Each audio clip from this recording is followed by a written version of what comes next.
Friends, currency నోట్ల మీద గాంధీ గారే ఫేస్ ఎందుకు ఉంటుందని మీరు ఎప్పుడైనా ఆలోచించారా? అంటే వేరే ఫ్రీడమ్ ఫైటర్స్ కాకుండా గాంధీ గారే ఎందుకు?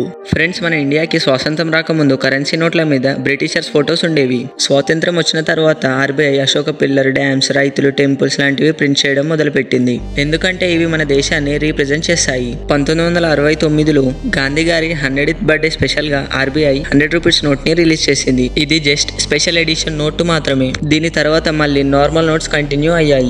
అయితే 1996లో ఆర్బీఐ అఫీషియల్ గా గాంధీ గారి నోట్స్ ని ప్రింట్ చేయడం మొదలుపెట్టింది.